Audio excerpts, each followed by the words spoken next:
On ne le réalise pas toujours, mais une grande partie des valises vendues aujourd'hui sont presque programmées pour tomber en panne. Pas tout de suite, bien sûr, juste assez tard pour que vous pensiez que c'est normal et que vous en rachetiez une nouvelle. Et pendant ce temps, la plupart des voyageurs continuent de choisir leurs valises en fonction du style, de la couleur ou du look, avant de découvrir trop tard les conséquences qui se cachent en derrière ces choix.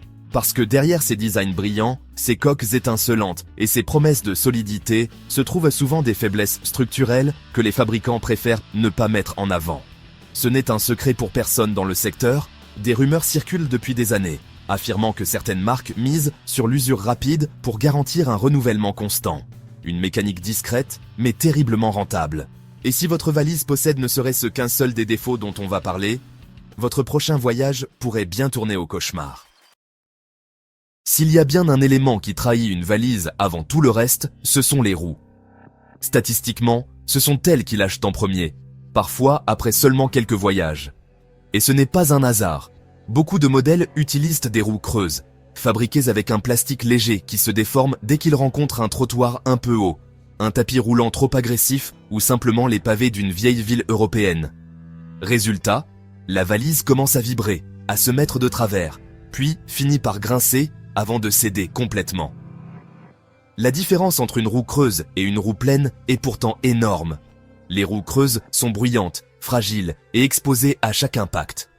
Les roues encastrées, elles, bénéficient d'une protection supplémentaire.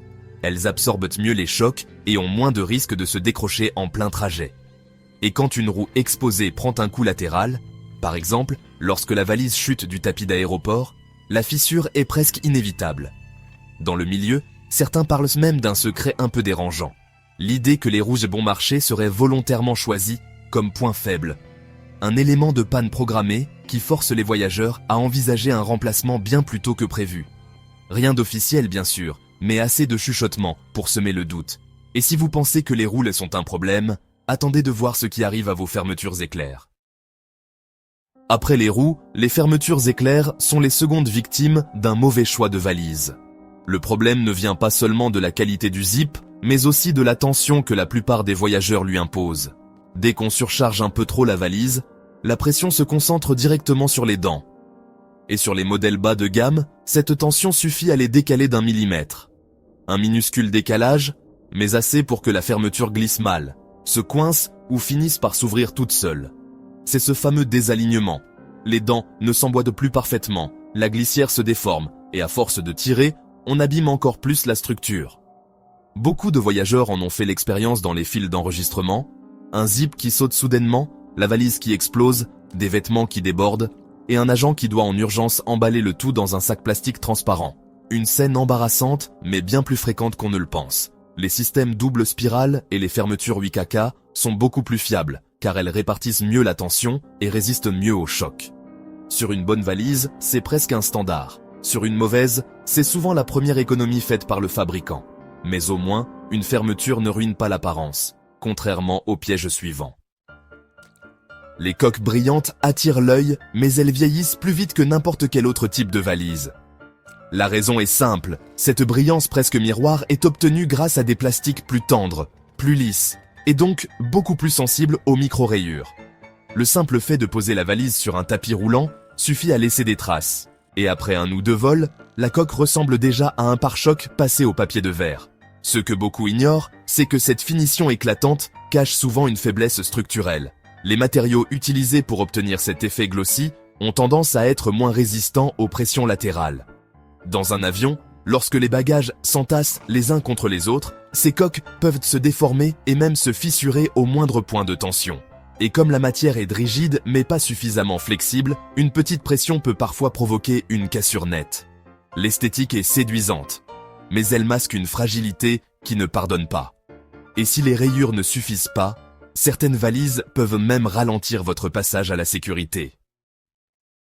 Quand les valises Smart ont commencé à apparaître, avec leur batterie intégrée pour recharger un téléphone, cela semblait révolutionnaire. Mais franchement, l'enthousiasme a vite laissé place à une avalanche de nouvelles règles. Les compagnies aériennes ont été forcées de réagir. Les batteries lithium doivent désormais être amovibles, et surtout retirées en cas d'embarquement en cabine ou de mise en soute. Résultat, les valises dont la batterie est scellée à l'intérieur sont devenus un vrai casse-tête, parfois même refusés au check-in. À cause de ces modèles, les contrôles de sécurité se multiplient. Les agents doivent vérifier le type de batterie, demander aux voyageurs de la retirer, et si elle n'est pas extractible, c'est l'arrêt brutal, le retard, et parfois l'obligation de laisser la valise derrière.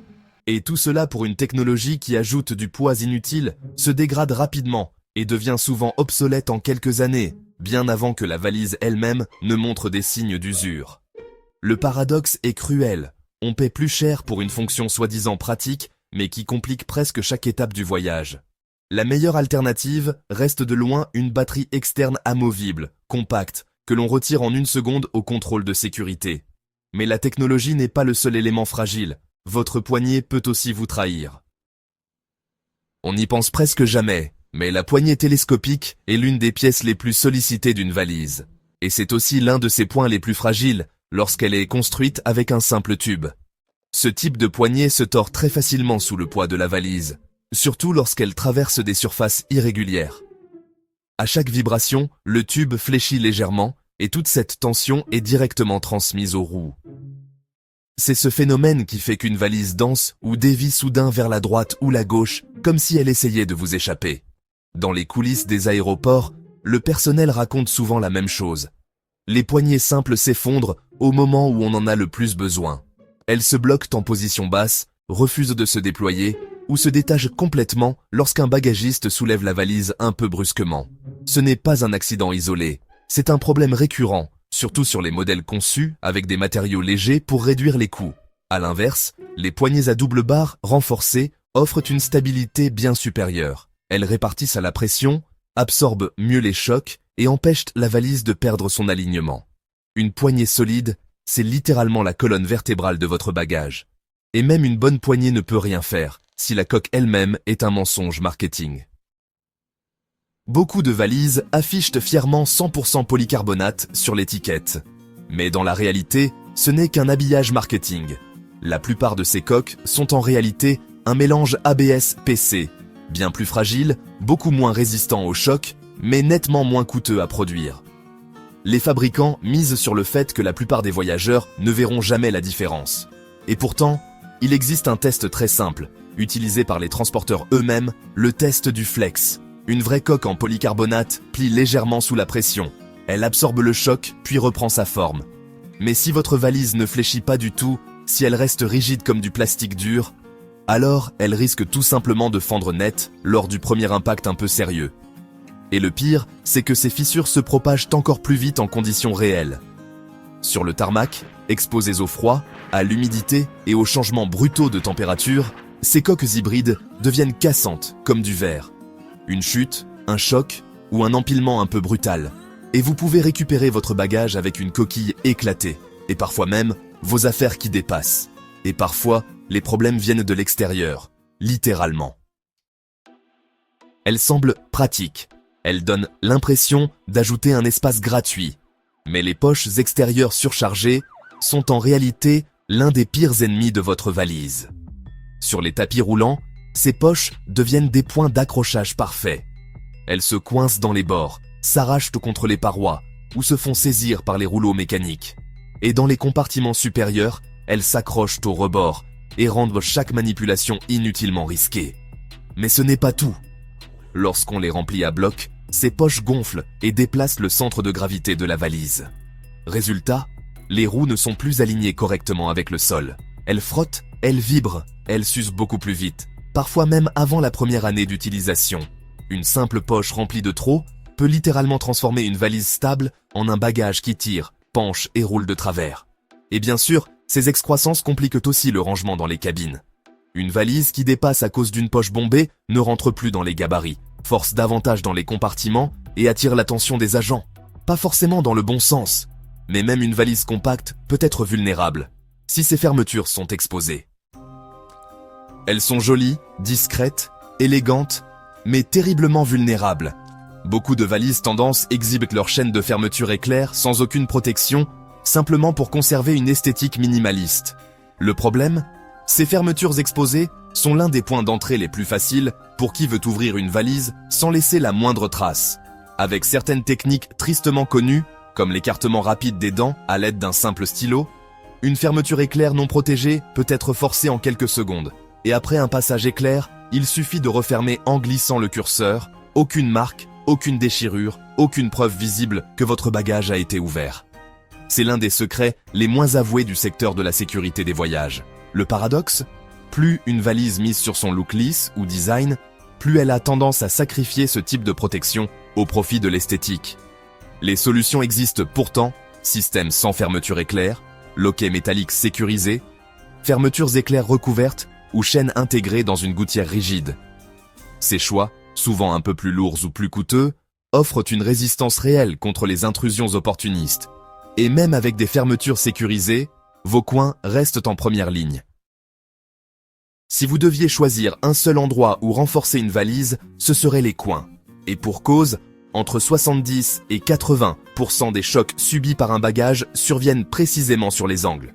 Ce sont les premières zones à toucher le sol lorsque la valise tombe d'un tapis roulant, heurte un trottoir ou est lancée, parfois sans ménagement, dans la soute.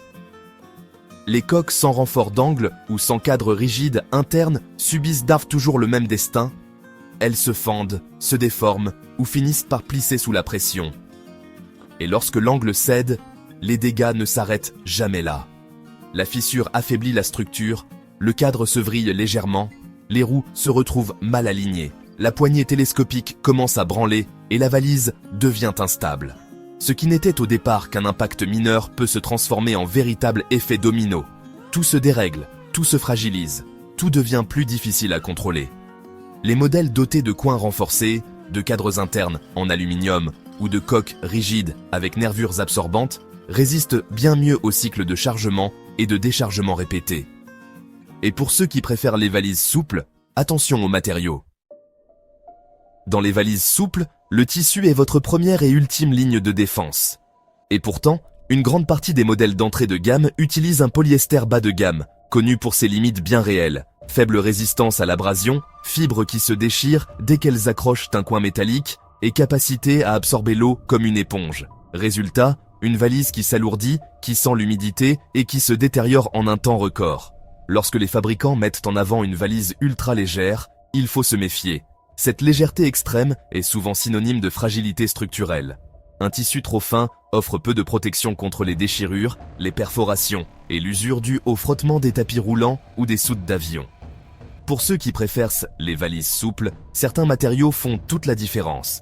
Le nylon balistique, réputé pour sa résistance exceptionnelle, le polyester haute densité, 600D, 900D, 1200D, beaucoup plus durable, les traitements déperlants qui empêchent l'eau et la saleté de s'infiltrer. Ces choix ajoutent de quelques grammes, mais prolongent la vie du bagage de plusieurs années. Alors, comment voyager sans stress ? Au final, il suffit de 2 ou 3 des défauts que nous venons de voir pour réduire drastiquement la durée de vie d'une valise. Roues fragiles, fermeture douteuse, coque trompeuse, tissu trop fin. Chaque faiblesse finit tôt ou tard par se payer en stress, en réparation ou en remplacement prématuré. C'est pourquoi il est essentiel de choisir son bagage, non pas pour son style du moment, mais pour sa durabilité réelle. Des matériaux solides, une conception intelligente et une protection adaptée aux chocs du voyage moderne. Une bonne valise n'a pas besoin d'être la plus belle, mais elle doit résister. Sur cette chaîne, notre mission est simple. Vous offrir des conseils pratiques, des tests concrets et des décryptages honnêtes de ce que l'industrie du bagage ne dit pas toujours. Pour que chaque voyageur, occasionnel ou régulier, puisse éviter les pièges et faire les bons choix. Et si vous pensez avoir tout vu ? Dans notre prochaine vidéo, nous révélerons les marques de bagages que les agents de bord évitent absolument. Et les raisons risquent de vous surprendre.